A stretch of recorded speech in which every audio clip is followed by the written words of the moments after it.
Hello guys, આજે ઘણા દિવસ પછી હું ઓનલાઈન થઈ છું.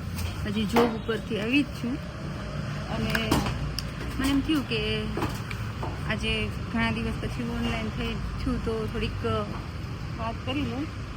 હું મતલબ એક અઠવાડિયું છે ને મારે સુરત જવાનું હતું, એટલે હું અઠવાડિયું નહીં પણ 3 દિવસ સુરત ગઈ હતી તો ટાઈમ ન મળ્યો. સુરત મારે મેરેજ આવે છે મતલબ કઝિનના, તો એના લગતી શોપિંગ કરવા માટે ગઈ હતી. તો વિચારતી હતી કે ટાઈમ મળી જશે તો હું વિડીયો બનાવીશ, ત્યાંના સુરતના વિડીયો બનાવીશ, પણ ન બનાવી શકી. તો મને અત્યારે એવું થયું કે ફ્રી છું તો વિડીયો બનાવી લઉં. થોડુંક લેટ થઈ ગયું છે, 6:30 જેવું થઈ ગયું છે. હું ઘરે પહોંચી ગઈ છું અને મેં કીધું લાવ થોડાક વિડીયો બનાવી લઉં.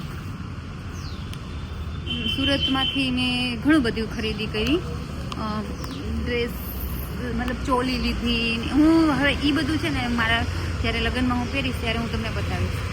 અત્યારે તો ખાલી હું એ માટે જ કે મારી પાસે ટાઈમ નહોતો એટલે હું વિડીયો બનાવી શકતી નહોતી. હવેથી હું રેગ્યુલર કોશિશ કરીશ કે હું વિડીયો બનાવી શકું. ઘરમાં જ્યારે લગ્ન હોય ત્યારે થોડુંક માહોલ અલગ હોય એમ કે ત્યારે થોડુંક વધારે ધ્યાન દેવું પડે.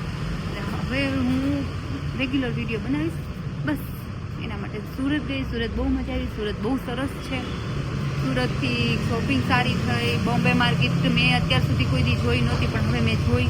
ત્યાંનું ફૂડ, લોચો ખાધો, પછી સેવ ખમણી, લોચો, ઉસળ પાઉં, બધું એવું બધું ખાધું, મજા આવી. બસ એના માટે હવે જ્યારે હું ફ્રી થઈશ ત્યારે તમારી સાથે વાત કરીશ, વિડીયો બનાવીશ. અને થેન્ક યુ મને જોવા માટે.